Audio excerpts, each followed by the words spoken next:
जब भी Indian army cross करेगी, पाकिस्तान आर्मी और कश्मीर के बहादुर अवाम मिलकर इनकी कुटाई लगाएंगे। ये शुरू से ही झूठ बोलते हैं कि ये कर देंगे वो कर देंगे, इन्होंने करना कुछ नहीं है। The day Indian army comes, Hamid साहब will be the first one to surrender from London. ये पहले लंदन से अपनी राइफल फेंकेंगे, आई सरेंडर। और 65 में जो आपको मदरसे में मौलाना साहब ने पढ़ाया था वो गलत तारीख है आपकी, ठीक है? वो मौलवी ने पढ़ाया था गलत। मैं मदरसे में नहीं पढ़ा सर नहीं, ये झूठ मत बोलिए सर, गलत चीज है, झूठ मत बोलिए सर, आप मदरसे में ही पढ़े, मेरी बात। Two things we need to discuss today, Gaurav. I want to make it very clear. First of all, when should we bring it back?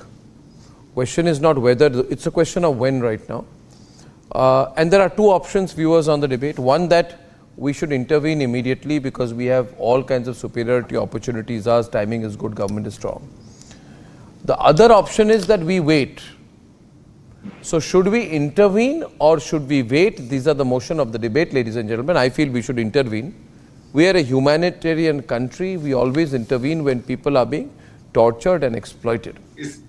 I think you should definitely try to intervene, and then you will see that every Kashmiri will be shoulder to shoulder with Pakistan army to beat the Indian army's butts. That is the fact. On the other hand, why are you using this kind of rude Pakistani language? Speak like a civilized person. No, why you can't try? You're on a #1 Indian network. Can you speak in a civilized language at least on Republic? आपको क्या लग रहा है कि ARY TV चल रही है? ये कोई ARY Gold है?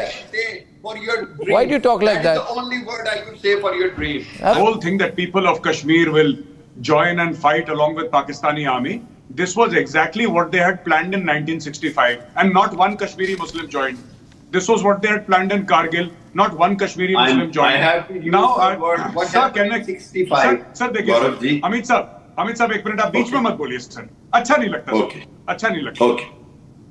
और 65 में जो आपको मदरसे में मौलाना साहब ने पढ़ाया था वो गलत तारीख है आपकी, ठीक है? वो मौलवी ने पढ़ाया था गलत। मैं मदरसे में नहीं पढ़ा सर नहीं, ये झूठ मत बोलिए सर, गलत चीज है, झूठ मत बोलिए सर, आप मदरसे में ही पढ़े, मेरी बात सुनिए। Definitely, Arnab, when the time is right, the Indian army should move in. Yeah, they should move in.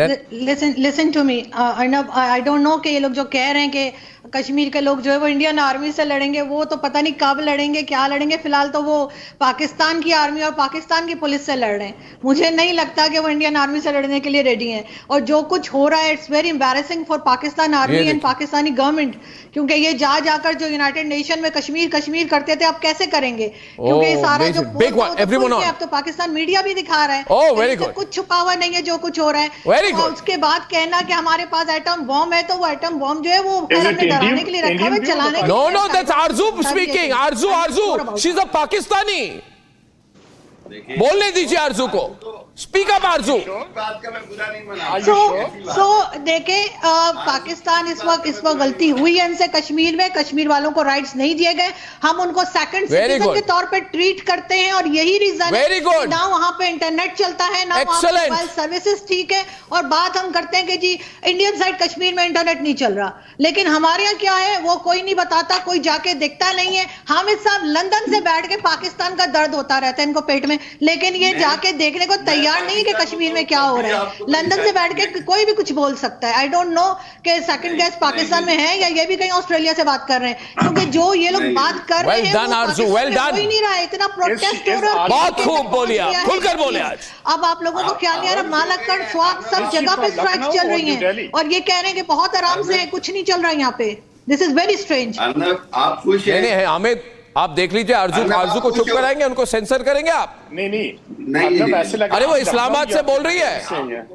नहीं। What you want to say, she has the right what she likes to say. मैं तो कुछ नहीं कह रहा, मैं आपको हकीकत बता रहा हूँ। हकीकत ये है कि फिर मेरी लैंग्वेज आपको बुरी लगेगी, लेकिन होना इंडियन आर्मी के साथ यही है। जब भी इंडियन आर्मी क्रॉस करेगी, पाकिस्तान आर्मी और कश्मीर के बहादुर अवाम मिलकर इनकी कुटाई लगाएंगे। They will really beat them, and the time is not far. मुझे पता है India wants. We are coming, हम आ रहे हैं। India is looking for an opportunity. We are not looking by opportunity.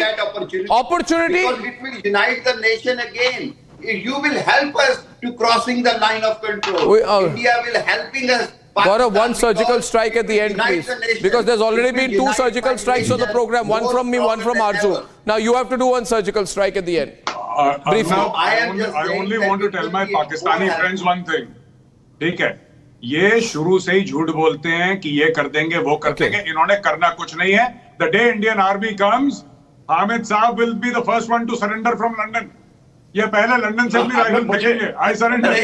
देखो आप बॉम्बे में बैठे हैं. Okay, ladies and gentlemen, we, POK is ours, ladies and gentlemen, POK is ours. I thank everyone tonight. Hello, नमस्कार and जय हिंद दोस्तों, स्वागत है आपका मिस्टर भारत में। जैसा कि आप सबको पता है, पीओके में पाकिस्तानी अदारों के खिलाफ प्रोटेस्ट चल रहे हैं। इस प्रोटेस्ट में पीओके के लोग पाकिस्तान से आज़ादी की मांग कर रहे हैं, क्योंकि पाकिस्तान के साथ रहकर आज तक पीओके के हालात जरा भी नहीं सुधरे। उल्टा पीओके के हालात इसके पहले से भी खराब हो चुके हैं। स्कूल, कॉलेज, हॉस्पिटल्स, ढंग की सड़कें तो पीओके में है ही नहीं। ऊपर से अब आटा, बिजली, इंटरनेट जैसी रोजमर्रा की चीजों के लिए भी पीओके के लोगों को जूझना पड़ रहा है। वही पीओके का एक पार्ट भारत में खुशहाल देखकर पीओके के लोग सड़कों पर उतर आए हैं और पाकिस्तान से आज़ादी की मांग कर रहे हैं।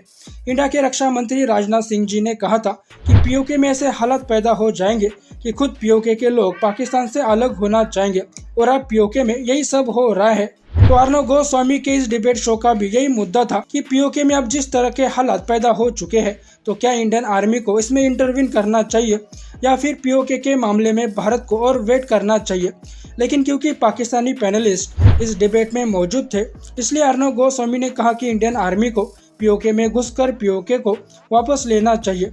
इस पर लंदन में बैठे पाकिस्तानी गेस्ट हामिद खान ने बड़े ही जोश में आकर कहा कि अगर इंडियन आर्मी पीओके में घुसी तो पाक आर्मी के साथ मिलकर पीओके के नागरिक इंडियन आर्मी की कुटाई करेंगे। लेकिन पीओके में खुद पीओके के लोग पाक आर्मी और पाकिस्तानी पुलिस की कुटाई कर रहे हैं और इनसे ही आज़ादी मांग रहे हैं। जैसा कि मेजर साहब ने भी कहा कि जिस दिन इंडियन आर्मी पीओके में घुसेगी, उस दिन हामिद खान ही वो पहला पाकिस्तानी होगा जो सरेंडर करेगा, क्योंकि सरेंडर करने का पाकिस्तानियों का पुराना इतिहास रहा है। जो पाकिस्तान पहले यूएन में जाकर कश्मीर का हिमायती बनता था और कश्मीर में इंडियन आर्मी जुल्म कर रही है का रोना रोता था, वो पाकिस्तान किस मुंह से अब यूएन में जाकर कश्मीर की बात करेगा? क्योंकि पाकिस्तान जिस कश्मीर को आज़ाद कश्मीर कहता है, वहाँ पर ही पाकिस्तान जुल्म कर रहा है और ये खबर पाक मीडिया में भी चलाई जा रही है। तो पाकिस्तान का अब ये चेहरा पूरी दुनिया के सामने आ चुका है और अब दुनिया भी समझ चुकी है कि जो पाकिस्तान अपने आम पाकिस्तानियों का पेट नहीं भर सकता, पाकिस्तान पीओके को क्या ही संभाल पाएगा। लेकिन दोस्तों, आपकी राय में पीओके कब तक भारत में शामिल हो पाएगा? नीचे कमेंट बॉक्स में बताइए। ऐसे ही वीडियोस के लिए मिस्टर भारत को भी सब्सक्राइब करें। मैं मिलता हूं आपसे अगले वीडियो में, तब तक के लिए जय हिंद, जय भारत।